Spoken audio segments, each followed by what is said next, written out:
Expanding the indications of foveal sparing ILM peeling. Foveal sparing ILM peel is a refined VR surgical technique where the ILM is removed from the macula but preserved over the fovea.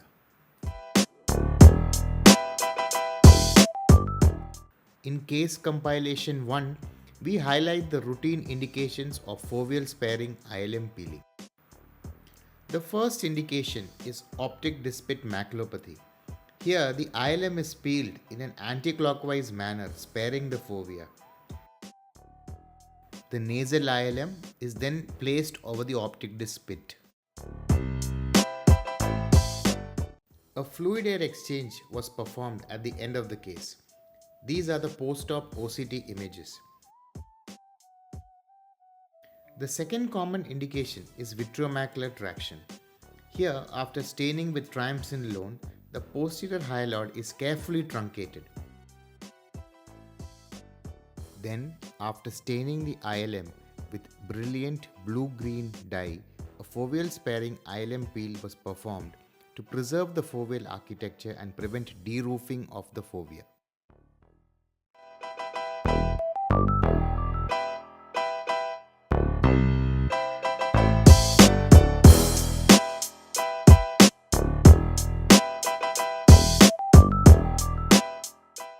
One month post-operatively, the vision improved to 6/9. We broadened the scope of foveal sparing ILM peeling to include some other vitreoretinal conditions.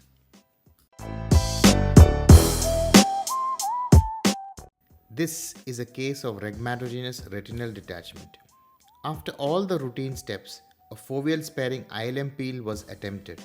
It was difficult due to lack of countertraction from the detached retina. A PFCL bubble was hence placed over the posterior pole, and then a foveal sparing ILM peel could be performed.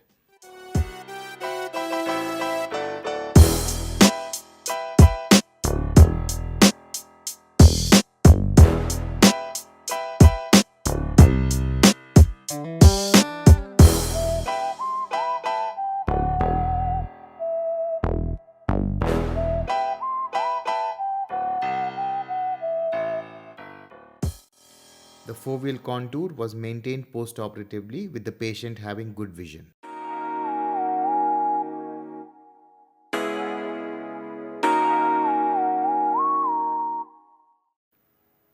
Foveal sparing ILM peeling can also be effectively performed in cases of giant retinal tear associated retinal detachment after putting perfluorocarbon liquid or PFCL. The foveal sparing peel not only helps in preserving the foveal contour but also acts as a barrier, potentially preventing proliferative vitreoretinopathy or PVR from encroaching the macular region if it develops later.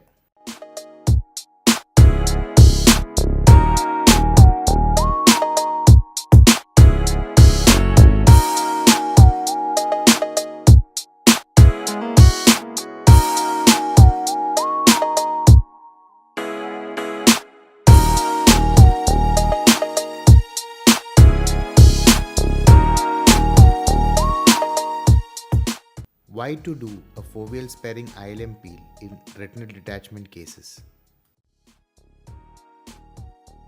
In this case example of retinal detachment, a conventional ILM peel was performed which caused de-roofing of the fovea leading to an iatrogenicmacular hole formation. The ILM was extremely adherent to the fovea in this case.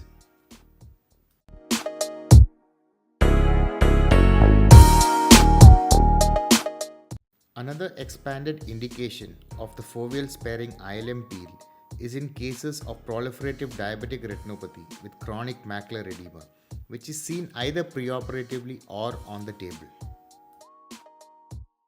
Vitrectomy with foveal sparing peeling in this case not only achieved resolution of the DME but also safeguarded the delicate foveal architecture. This was a case of PDR with vitreous hemorrhage, where a foveal proliferation could be seen. These can pose a risk of bleeding, especially during a conventional ILM peeling. A foveal sparing approach helps prevent this complication by preserving the fragile capillary network and minimizing risk of bleeding from the foveal region.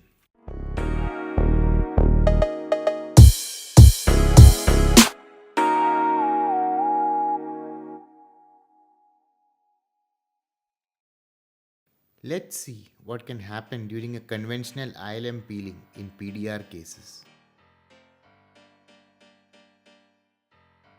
In this complicated PDR case, a large clot was noticed over the fovea, which was carefully trimmed and removed.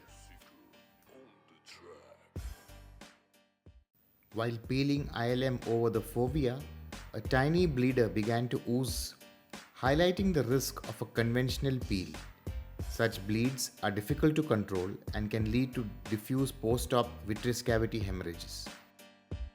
Our final case features a young patient with an early stage epiretinal membrane and good baseline visual acuity. Following ERM removal, we performed a foveal sparing ILM peeling. This approach not only relieved tangential traction but also preserved delicate foveal architecture, resulting in visual improvement without compromising the foveal integrity.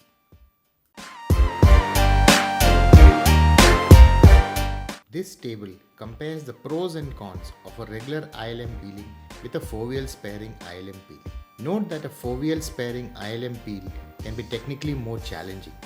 In retinal detachment cases, a PFCL support is required to perform this technique. There are a few reports in literature of an isolated central ERM formation after a foveal sparing ILM peel. To conclude, foveal sparing ILM peeling is traditionally reserved for select macular pathologies. It can be safely extended to broader spectrum of vitreoretinal conditions. Through this video, we demonstrate its successful application in cases of retinal detachment, giant retinal tear retinal detachment, proliferative diabetic retinopathy with chronic diabetic macular edema, or with foveal bleeders, and even in young patients with epiretinal membranes. To conclude, foveal sparing ILM peel is beneficial in cases of retinal detachment as it prevents ERM and PVR formation over the macula, all the while avoiding foveal atrophy. It's also beneficial in cases of advanced PDR with diabetic macular edema as it helps in preventing foveal deroofing and also when there are foveal bleeders. It can be performed in young patients with epiretinal membrane as it may help preserve the foveal architecture in the long term.